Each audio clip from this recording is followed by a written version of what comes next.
तो hello guys, welcome to code back compare. तो guys, आज हम लोग अपने सी प्रोग्रामिंग के चैप्टर नंबर 3 का पार्ट 2 स्टार्ट करने वाले हैं। तो पार्ट 1 में हमने इफ एल्स के बारे में पढ़ा था, कंडीशनल स्टेटमेंट से। तो इफ एल्स क्या होते हैं, हमने इफ एल्स की दो तीन टाइप्स भी डिस्कस कर ली थी कि if else nested if else वगैरह जितनी भी चीज़ें वो सब के सब हमने पार्ट 1 में डिस्कस कर ली। तो अगर अभी तक आपने वो पार्ट 1 नहीं देखा है तो जाओ गाइस, उसकी लिंक आपको डिस्क्रिप्शन में मिल जाएगी, आप वहाँ से उसको इजीली वॉच कर सकते हो। तो आज हम लोग स्विच केस के बारे में पढ़ेंगे। तो स्विच केस क्या होता है, ये किस तरीके से काम करता है, सब के सब हम आज की इस वीडियो में कवर करने की कोशिश करेंगे। तो गाइस, ये भी बिल्कुल इफ एल्स की तरह ही काम करता है, जैसे कि हम इफ एल्स में डिफरेंट कंडीशंस लगाते हैं ना, इफ एल्स इफ। सही है, तो ये भी बिल्कुल इसी तरीके से होता है कि इफ अगर मेरी ये कंडीशन फुलफिल हो रही है तो ये करो, अगर ये कंडीशन फुलफिल हो रही है तो ये करो। तो इसमें हम तीन चार कंडीशन साथ में चेक करते हैं। अगर मैं आपको इसकी एग्जांपल दूं कि और आप अगर कोई प्रोग्राम बनाते हो, जैसे कि इसमें आप अगर आप यूज़र से पूछते हो, अगर आप वन लिखोगे या आप सपोज करो कि आपको स्टोर मैनेजमेंट का कोई प्रोजेक्ट बना रहे हो, तो इसमें आप क्या करते हो कि आप अगर यूज़र से पूछते हो ना कि अगर आप वन लिखोगे तो आप प्रोडक्ट को बाय कर पाओगे, अगर आप टू लिखोगे तो आप मतलब कि अपना सेकंड प्रोडक्ट को मतलब कि बाय कर पाओगे, या अगर आप थ्री लिखोगे तो आप एग्जिट कर लोगे इस प्रोग्राम से। तो ये जो वन, ये टू, थ्री हम लोग यूज़र से चॉइसेस ले रहे होते हैं ना, तो एक तो हम ये इफ एल्स के थ्रू भी कर सकते हैं, बट हम दूसरे तरीके से करते हैं जो होता है हमारे पास स्विच केस। तो आज हम ये चीज़ें देखेंगे, बट हम थोड़ा ट्राई करेंगे कि इसको सही से कवर करने की कोशिश करें। प्लस आपको मैं एक दो चीज़ें और भी इसमें बता दूंगा जो ज़्यादातर एग्जाम्स में पूछा जाता है और उसमें बच्चा फंस जाता है। तो शुरू करते हैं आज की वीडियो। तो सबसे पहले अगर मैं आपको स्विच केस का बताऊं कि स्विच केस क्या होता है, कि जैसे कि स्विच केस छोटा सा सिंटेक्स होता है। सिंटेक्स क्या होता है, सबसे पहले आप है ना,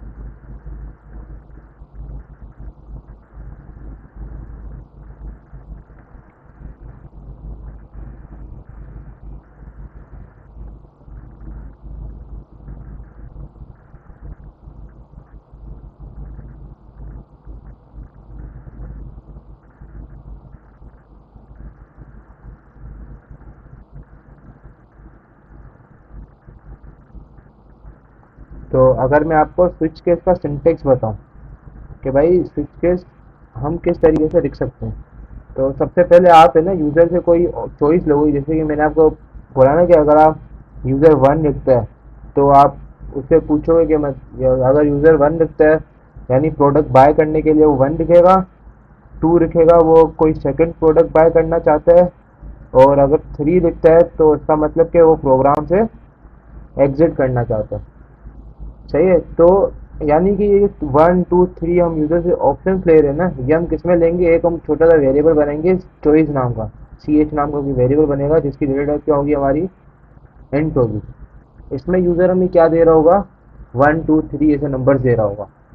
तो अगर सपोज करो कि भाई यूज़र ने, अभी आपके दिमाग में ये आ रहा हो कि अगर यूज़र फोर देता है तो क्या होगा, तो भाई इसका भी इसमें हल होता है।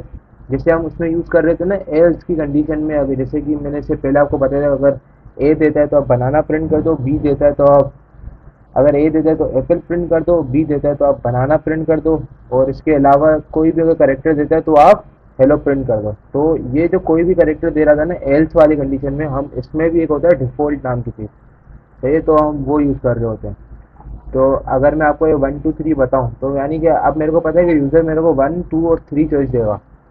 तो अब मैं इसमें क्या हो रहा होगा कि सबसे पहले मैं एक वेरिएबल बनाऊंगा एंड सी एच नाम का, और सी एच में क्या होगा कि यूज़र मेरे को ऑप्शन दे रहा होगा वन टू या थ्री। इसके बाद में क्या रखूँगा, स्विच रखूँगा, और स्विच लिखने के बाद में राउंड ब्रैकेट को ओपन करूँगा और फिर क्लोज कर दूँगा, और इसके बीच में मैं ये सी एच रखूँगा अपना, जिसके अंदर मेरे चॉइस होगी। और इसके बाद है ना, मैं जस्ट सिंपली अपना कर्ली ब्रैकेट को ओपन और फिर क्लोज कर दूंगा, और इसके बीच में मेरा क्या आ रहा होगा, मेरा केस वन आ रहा होगा। तो मेरा के हमें टोटल कितने केस बनने होंगे और केसेस के नाम क्या होंगे, तो सबसे पहला मेरा केस का नाम होगा वन, एक होगा टू और एक होगा थ्री। तो यानी मैं तीन केसेस बनेंगे और तीन केसेस के नाम क्या होंगे, मेरे वन टू और थ्री। यानी कि मेरा अगर if c h equal equal to one है तो इक्वल इक्वल टू वन वाला केस क्या है, मेरा वन आएगा, केस वन होगा। और अगर मेरा c h is equal equal to two है तो मेरा केस टू होगा। केस टू का मतलब क्या, c h is equal to two. और केस वन का मतलब क्या, कि c h equal to one. सही है, तो मैं अपना ये केस वन रखूँगा, केस वन रखूँगा और ये कॉलन लगाऊंगा, और इसके बाद मैं अपना कुछ कुछ कोड लिख के यहाँ पे फिर मैं ब्रेक की स्टेटमेंट लूँगा। सही है, और ये ब्रेक की स्टेटमेंट लिखना ज़रूरी है। उसके बगैर क्या और नहीं हो, उसके बगैर क्या हो जाएगा वो आपको अभी मैं बता दूँगा। फिर उसी तरीके से मैं अपना केस टू रखूँगा, केस थ्री रखूँगा, और एंड में मैं एक अपना डिफ़ॉल्ट केस रखूँगा। डिफ़ॉल्ट डिफ़ॉल्ट क्या हो गया कि जो मेरा आखिरी का एल्स होता है ना, जैसे कि अगर मेरा करेक्टर ए भी नहीं था, बी भी नहीं था, इन दोनों के अलावा कोई करेक्टर था, तो मैंने एल्स में रखा था हेलो प्रिंट कर दो। तो उसी तरीके से डिफ़ॉल्ट मेरा वो वाला काम करेगा। और डिफ़ॉल्ट का भी सिंटेक्स है, सिंपली ये कॉलन लिखोगे, खाली आप नंबर कुछ नहीं डालोगे, और इसमें आपको जो स्टेटमेंट प्रिंट करनी है आप वो उधर प्रिंट कर दोगे, और फिर इधर भी आप एक ब्रेक लिख लोगे, और फिर आपका जो स्विच वाला ब्रैकेट होगा ना, वो आपका एंड हो जाएगा यहाँ पर डिफ़ॉल्ट के बाद। तो आई होप आपको ये सिंटेक्स थोड़ा सा क्लियर हो गया होगा। मैंने जस्ट यहाँ पे एक केस लिखा है। तो ये सबसे पहले मैं क्या किया है, स्विच लिखा है, और फिर मैंने ये कर्ली ब्रैकेट को ओपन किया है, और फिर यहाँ पे मेरा ये कर्ली ब्रैकेट क्लोज हो गया। और इसके बाद क्या किया कि मैंने केस वन लिखा है, मेरे जितने केसेस बन सकते हैं, और प्लस उन केसेस का क्या नाम होगा। तो मेरे पहले केसेस का नाम है, मेरे पहला केस क्या है, वन नाम का, तो मैंने केस लिखा और वन लिख दिया। और इसके बाद ये ब्रेक से पहले मैं कुछ कुछ कोड लिखूंगा, जैसे कि मेरे को क्या काम करने है इसके बीच में, और फिर मैं ब्रेक की स्टेटमेंट दूंगा। फिर इसी तरीके से मैं अपना केस टू डिफाइन करूंगा, फिर केस थ्री डिफाइन करूंगा, और सबसे एंड में मैं अपना ब्रेक डिफॉल्ट वाला केस को डिफाइन कर दूंगा। तो चलो उसको ज़रा कोड करके देखते हैं अपन। तो सबसे पहले मैंने क्या किया, एक चॉइस नाम, सी एच नाम का वेरिएबल बनाया है, और फिर मैं यहाँ पे पूछ लेता हूँ प्रिंट एफ।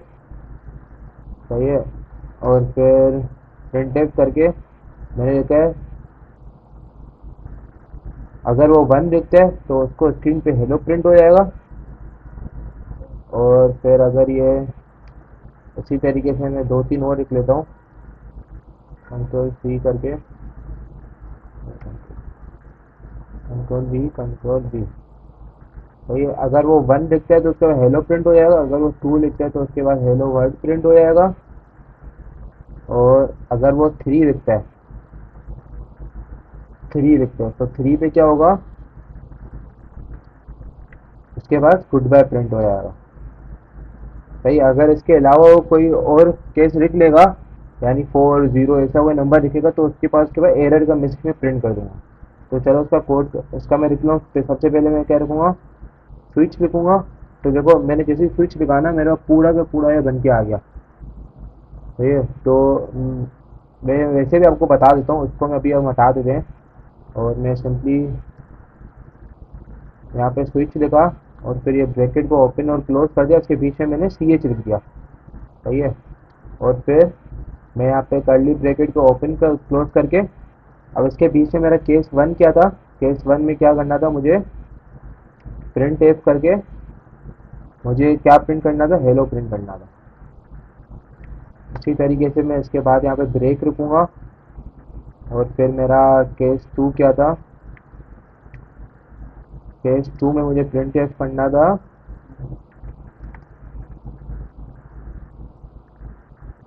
Hello word. और फिर एक मेरा था केस थ्री, बट उससे पहले ब्रेक लिख लेते हैं। केस थ्री में क्या था, मेरा प्रिंट एफ करके मेरे को गुड बाय प्रिंट करना था।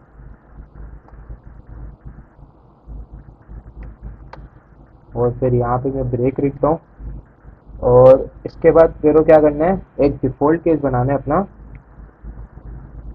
सही है, और डिफ़ॉल्ट के अंदर मैं क्या लिखूँगा, मेरा सिंटेक्स करके सही चॉइस डालो, और फिर इसके बाद भी मैं यहाँ पे ब्रेक लिखूँगा। तो ये था मेरा स्विच केस। अगर मैं इसको यहाँ पे सेव करके, और फिर अगर मैं इसको यहाँ से रन करूँ,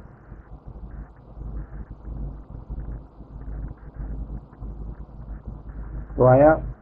अच्छा आप देखो, मैंने एक गलती कर दी, मैंने ना सी चॉइस तो मैंने ली ही नहीं इससे। तो मैं सिंपली यहाँ से चॉइस भी ले लेता हूँ, स्कैन एफ करके। बट इससे पहले एक छोटा सा प्रिंट एफ करता हूँ। और इधर देता हूँ एंटर चॉइस, सही है। और यहाँ पे स्कैन एफ करके percent d comma and percent two c h. और फिर अब अगर मैं इस प्रोग्राम को यहाँ से रन करूँ,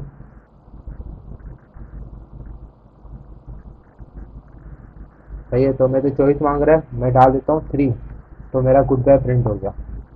अगर मैं इसको वापस से रन करूँ और अब मैं डालूँ अपना स्टेक, तो देखो मेरे पास क्या है, सही चॉइस डालो। अच्छा, तो अब आप सोच रहे हो कि मैंने इसमें ब्रेक का यूज़ किया है, क्यों किया है? तो सपोज करो कि मैं ना ब्रेक को नंबर 2 वाले केस से हाइड कर देता हूँ और अब मैं ना ऑप्शन 2 डालूंगा। तो अभी आपके हिसाब से जब मैंने ऑप्शन यहाँ पे नंबर 2 डाला है, सही है, तो मेरे पास क्या आना चाहिए? तो देखो मैंने नंबर 2 डाला, अब आपके हिसाब से मेरा क्या प्रिंट होना चाहिए? हेलो वर्ल्ड प्रिंट होना चाहिए। बट जैसे ही मैंने 2 डाल के एंटर किया ना, तो मैंने इससे पहले प्रोग्राम को सेव नहीं किया था, मैं सेव करता हूँ। अब मैंने 2 को हाइड किया हुआ है, मतलब 2 के केस से ब्रेक को मैंने हाइड किया हुआ है। तो जब आप मैं इस प्रोग्राम को रन करूँगा और अभी जब मैं 2 का ऑप्शन डालूंगा, तो आपके हिसाब से मेरे स्क्रीन पे सिर्फ हेलो वर्ल्ड आना चाहिए। तो भाई देखते हैं क्या आता है। तो मैंने जैसे 2 डाला तो मेरे पास हेलो वर्ल्ड भी आया, साथ में इसके गुड बाय भी प्रिंट कर दिया, सही है। यानी कि कुछ ऐसा हुआ होगा कि ना इस ब्रेक की स्टेटमेंट मेरी क्या काम कर रही थी, मेरी ये जो ब्रेक की स्टेटमेंट है ना, मेरी ये जो ब्रेक की स्टेटमेंट है, वो क्या करेगी कि मेरे प्रोग्राम को ना यहाँ से पूरा ब्रेक करके सीधा एग्जिट कर देगी। मेरी ब्रेक की स्टेटमेंट ये काम कर रही थी, बट जैसे ही मेरी ब्रेक की स्टेटमेंट यहाँ से ख़त्म हो गई, इसने क्या किया कि हेलो वर्ड प्रिंट किया और फिर नीचे आया होगा गुड बाय प्रिंट किया। और जैसे ही गुड बाय प्रिंट किया और फिर गुड बाय के बाद उसको यहाँ पे ब्रेक मिल गया, तो फिर इसने एग्जिट करके सीधा बाहर आ गया। अगर मैं गुड बाय के बाद से भी ब्रेक हटा देता ना, मैं सपोज करो यहाँ से मेरे गुड बाय के बाद से ब्रेक हटा देता हूँ, सही है, तो फिर क्या होगा? तो फिर इसको गुड बाय के बाद भी ब्रेक नहीं मिलेगा, तो ये नीचे डिफ़ॉल्ट पे आएगा। और डिफ़ॉल्ट की चीज़ को प्रिंट करने के बाद ये क्या हो जाएगा, अपना एग्जिट कर जाएगा, क्योंकि इसको डिफ़ॉल्ट में फिर ब्रेक मिल गया। और अगर डिफ़ॉल्ट में भी इसको ब्रेक की नहीं मिलता, तो फिर वो नीचे आता, अगर उसके अलावा कुछ और होता तो वो भी परफॉर्म करता। बट इसको डिफ़ॉल्ट में ब्रेक मिल गया तो ये बाहर आ जाएगा। बट मैं अभी क्या करता हूँ, यहाँ से देखो मेरा ये गुड बाय का भी मैंने ब्रेक हटा दिया, केस 3 का। अब अगर मैं केस 2 डालूंगा ना,